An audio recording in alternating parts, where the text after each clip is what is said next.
The Purington Family Massacre.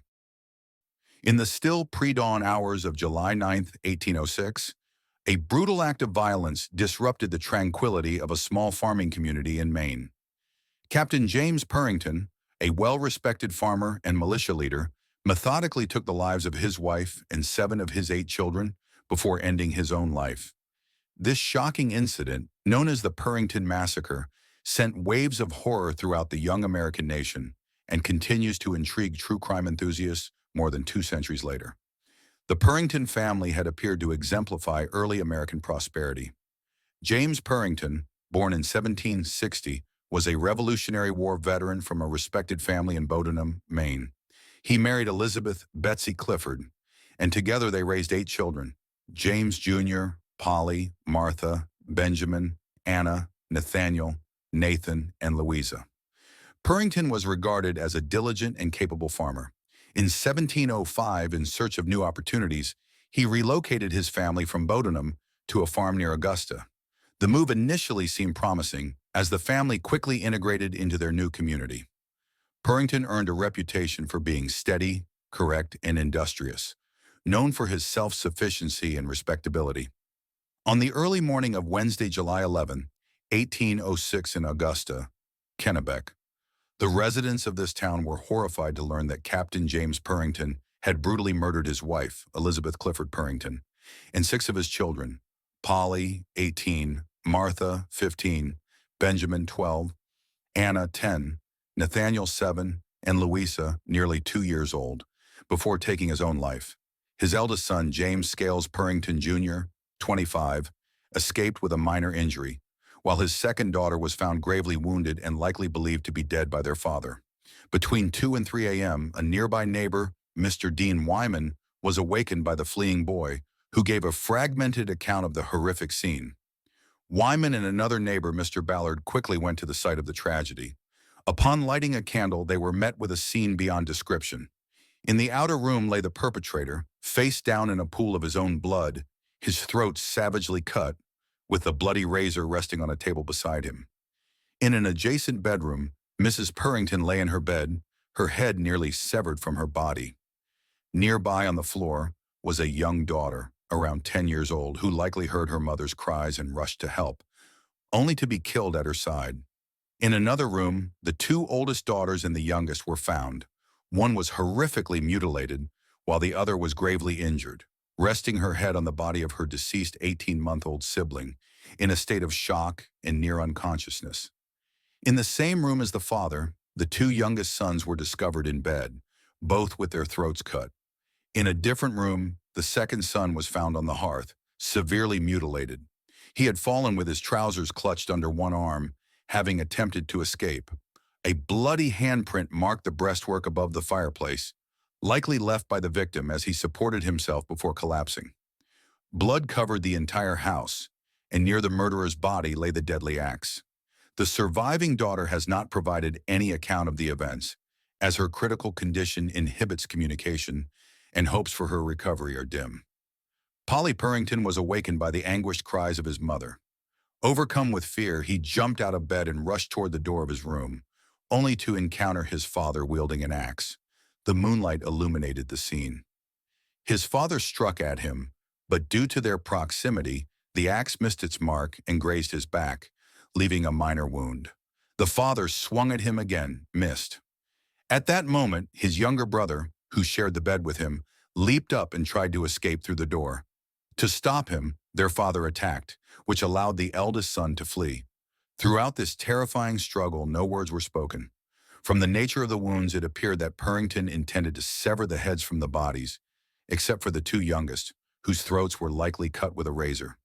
The oldest daughter and second son bore multiple wounds, presumably from resisting their father. However, we have no clear understanding of the motives behind this horrific and unnatural act. Captain Purington's intentions remain a mystery. Purington was 46 years old and had recently moved from Bowdoin to this town. He was an independent farmer with a prosperous estate, known for his steady, industrious habits and good reputation, and he was deeply devoted to his family. Lately, he had expressed distress over the poor condition of his farm, fearing he would soon lack food for his family and hay for his cattle. which troubled him greatly. The Sunday before his death, he reportedly wrote to his brother, Hezekiah Purington, informing him that by the time the letter arrived, he would be dead, and asked him to care for his family. The letter included a sketch of a skull and was sealed in black. His wife discovered it on Monday, which caused her considerable alarm and worry.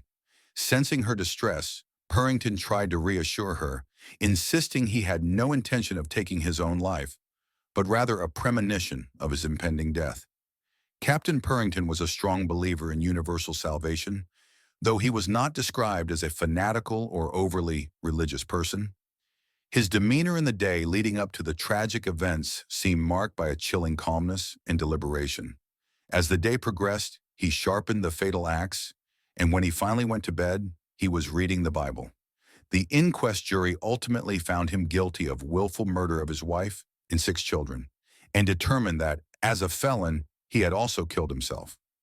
After the coroner's inquest fulfilled its duties, the selectmen took charge of the deceased. The remains were placed in 8 coffins and transported to the meeting house. Mrs. Purington and her children were positioned in the main area, while Captain Purington was placed in the porch. The public service at the meeting house was solemn and appropriate, beginning with a funeral anthem, followed by a prayer from Reverend Mr. Stone, a sermon by Reverend Mr. Taylor, and another prayer from Reverend Mr. Merritt.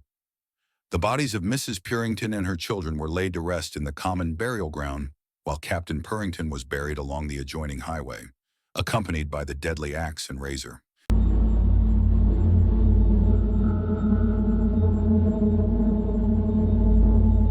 Jean-Marie Leclerc, the elder, was born on May 10, 1697. He was a French Baroque violinist and composer, recognized as the founder of the French violin school. Born in Lyon, he left to study dance and the violin in Turin. Leclerc came from modest beginnings as the son of a haberdasher and an amateur musician. In his youth, he performed as both a dancer and violinist at the Lyon Opera. After a season with the Turin Opera in 1722, he moved to Paris and published his first set of violin sonatas. Over the following years, he frequently traveled between Paris and Turin, taking violin lessons from Giovanni Battista Somis, a student of Corelli.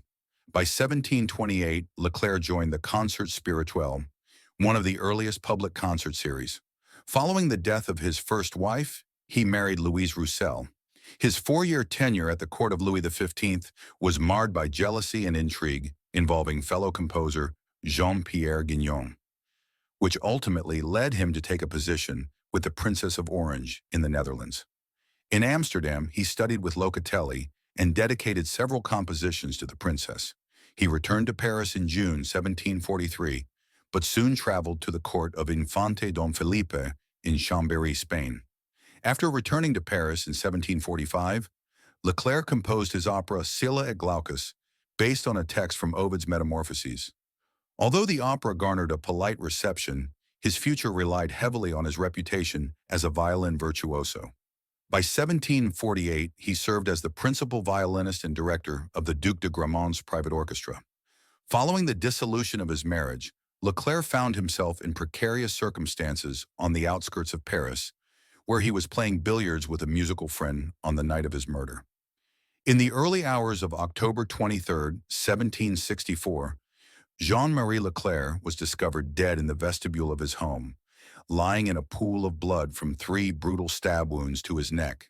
The gardener, Jacques Pesson, became the first suspect upon discovering the body. Although his testimony had inconsistencies, attention soon shifted to Guillaume François Vial, his sister Françoise's 40-year-old son, who harbored resentment toward his uncle for not supporting his career. There were also suspicions regarding Leclerc's second ex-wife, engraver Louise Roussel, who had published much of his music. Facing severe financial difficulties, her ex-husband's death would enable her to auction his house and belongings, including unpublished compositions. Despite an extensive police investigation, the identity of the murderer remains unknown to this day. While the exact circumstances of his tragic death may be shrouded in mystery, Leclerc is undeniably recognized as the first great French violin virtuoso, earning him the title of French Corelli among his contemporaries. Musicologist Georges Poulain, Comte de Saint-Foix, writing in the early 20th century, further asserted, His violin concertos and flute concerto, with their spirituality, liveliness, and touches of genius, demonstrate that he possesses a unique mastery of solo instruments and symphonic composition. We might even call him, for the technical prowess of his skills, the French Bach.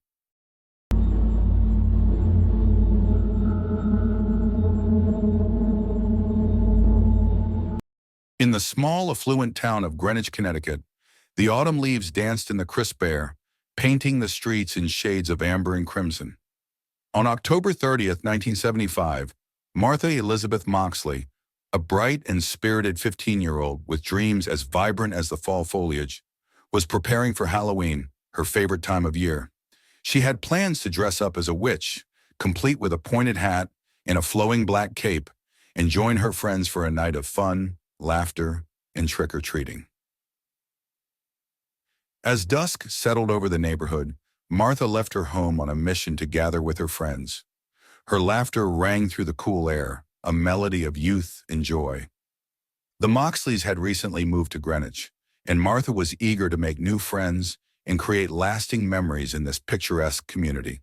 She often spent time with her neighbors, including the Skakel family, who lived just a few doors down. The Skakels were well known in town, with a family history intertwined with the powerful Kennedy clan. That evening, the streets were alive with the excitement of Halloween. Children in costumes darted from house to house, their giggles echoing in the crisp night. Martha had promised her mother she would be home by 10 p.m., but as the clock ticked closer to midnight, concern began to settle in. When she didn't return, her family's initial worry transformed into panic. The following morning, the sun rose over a town gripped by fear. Search parties, composed of friends, neighbors, and local volunteers, scoured the nearby woods and fields, calling Martha's name. Tension hung in the air like a heavy fog. As the hours dragged on, hope began to wane until, in the early afternoon, tragedy struck. Martha's body was discovered in the backyard of her home, hidden beneath the branches of a tree. The news sent shockwaves through Greenwich, unraveling the fabric of a community that had believed itself safe. The investigation commenced immediately, but as the details emerged, they painted a chilling picture. Martha had been brutally murdered, her life extinguished far too soon. The police quickly turned their attention to the last people seen with her, the Skakel family.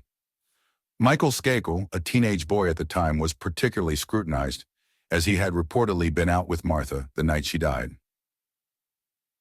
As the investigation unfolded, secrets began to emerge. The Moxleys discovered that the Skakels were not just their neighbors.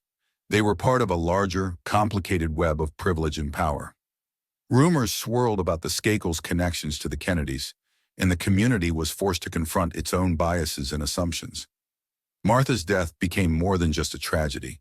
It was a catalyst for change, forcing the town to grapple with its own dark undercurrents. Months turned into years, and the case grew cold, much to the despair of the Moxley family. Martha's parents, John and Dorothy, became determined advocates for justice. They attended every rally, spoke to every news outlet, and lobbied for the investigation to be reopened. Their resolve was fueled by the love they had for their daughter, a vibrant girl who had been taken from them far too soon. In the early 2000s, after decades of silence, new evidence surfaced. A documentary crew arrived in Greenwich, reigniting the interest in Martha's case. They interviewed key witnesses and unearthed forgotten details, breathing life into a story that many had tried to bury. The media descended upon Greenwich once more, turning the town into a focal point for true crime enthusiasts and journalists alike. As public interest grew, so did scrutiny of the Skakel family. Michael Skakel, now an adult, found himself at the center of a maelstrom of accusations. His past was laid bare, and secrets long hidden began to surface. The town that had once embraced him now turned its gaze, demanding answers. The Moxleys' fight for justice led to renewed investigations, and eventually to a trial, where Michael was charged with Martha's murder. The courtroom became a theater of emotions, with testimony that painted a harrowing picture of Martha's last moments. Witnesses recounted the vibrant life she had led, her dreams, and the promise of youth. The The trial was a media sensation, with cameras capturing every moment. As the Moxleys sat in the courtroom, their hearts heavy with grief, they felt the weight of their daughter's legacy pressing upon them. In 2002, Michael Skakel was found guilty and sentenced to 20 years to life in prison. The verdict brought a bittersweet sense of closure to the Moxley family. They had fought for years, and finally they had seen justice served. But the pain of their loss remained. Martha's laughter, once a vibrant sound in the Gables, became a ghost that echoed through the hearts of those who loved her. As the years passed, Martha's story became a haunting reminder of the fragility of life and the importance of seeking truth. The community of Greenwich, once a picture of idyllic living, was forever changed. The Moxleys continued to honor Martha's memory through advocacy work, ensuring that her story would not be forgotten. In the end, Martha's legacy was not just a tragic ending, but a call to action for those who seek justice for the voiceless. Her spirit lived on, reminding everyone that even in the darkest of times, the pursuit of truth and justice could illuminate the path forward. The town learned that darkness could creep into even the most beautiful of places, but hope and resilience could shine brighter still.